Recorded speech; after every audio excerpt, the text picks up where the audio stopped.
What's up, everybody? I want to chat with you guys a little bit today about morning routines and the value of creating some sort of morning ritual or routine for yourself that's going to set you up for a day of conscious awareness, bringing intention into your day so you're not just kind of running on autopilot, especially during the week when lots of stuff is going on.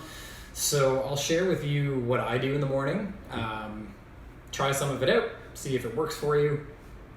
First thing, very realistic morning routine. So as a lot of you guys know, I'm a 6 a.m. coach Monday to Friday, and with a little baby at home, time is precious, sleep is precious.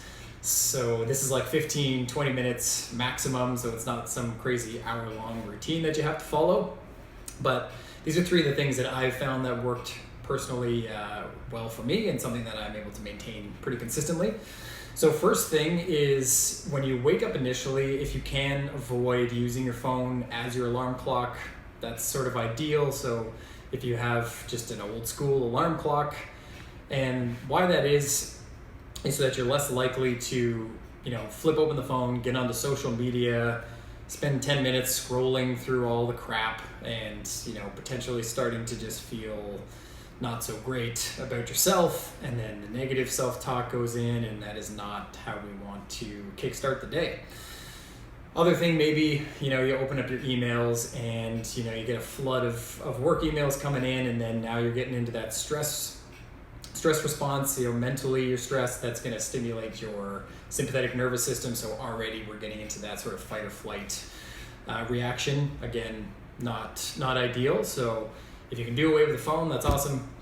Or use one of the functions that will lock you out of apps for a certain amount of time, so that you can't open those ones up. So that'd be the first thing I would suggest to do.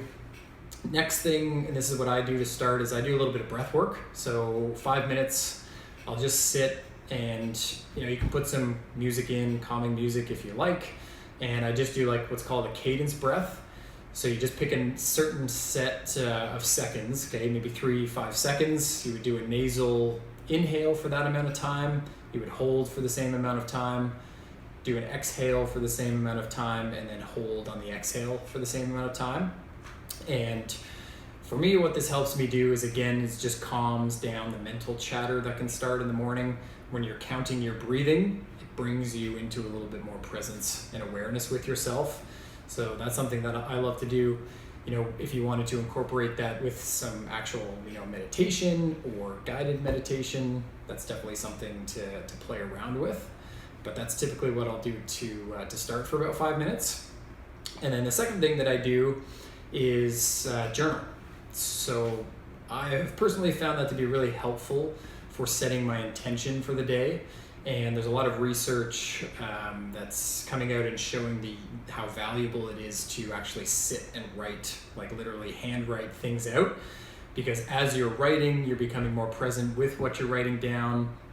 You can start to identify habitual thoughts. You write the same thing and you go, oh, why does that keep coming up? And then we can start to become a little bit more conscious and aware of what we're thinking and why we're thinking what we're thinking.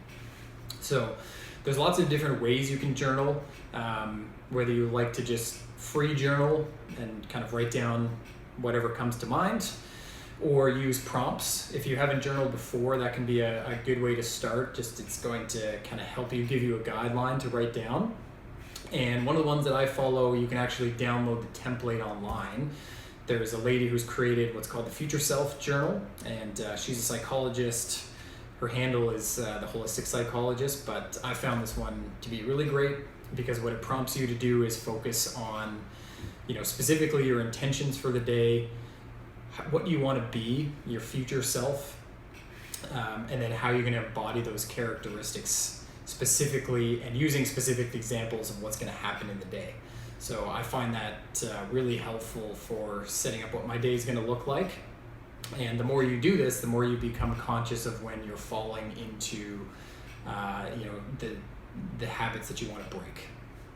So that's the second thing that I'll do is journal. That's maybe like 10 minutes. And while I'm journaling, I'll have some lemon water with a little pinch of Himalayan salt. So that's a little bit more for some, physical functioning in the morning. I was guilty for a long time of just going right to the coffee pot, just pouring the coffee in and just, chugging that back as a little pick-me-up. But when we've been sleeping, we haven't been hydrating at all. So ideally, you want to just drink water first before any other fluids. So typically, if you use the sort of idea that if it's just not clear, then you shouldn't drink it right away, right? Water first. Put the lemon in there, a little wedge of lemon. The acidity in there is going to help with your digestive functioning before you eat. Vitamin C, help with immunity, so you can add that in there, and then just a pinch of that Himalayan salt.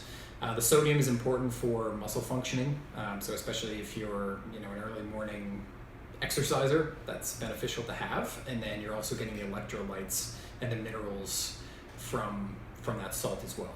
So preferably it's not a table salt, because that tends to be kind of crappy quality, a little bit more toxic. So Himalayan salt would be a good place to go for that. And I'm usually just drinking that as I do my journaling. So that's like 2 things in one.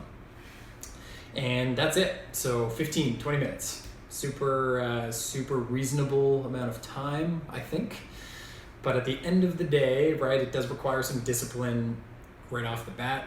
15 minutes earlier might mean going to bed 15 minutes earlier, not watching, 15 minutes more of the show you like. But at the end of the day, if you really want to create some change and some habitual change, it does take work. And you have to put the work in.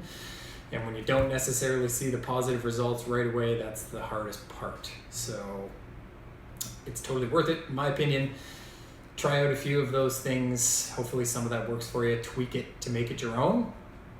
Leave any feedback if you try a few things, you notice anything on there that's worked for you. And that's it. Enjoy the rest of your day.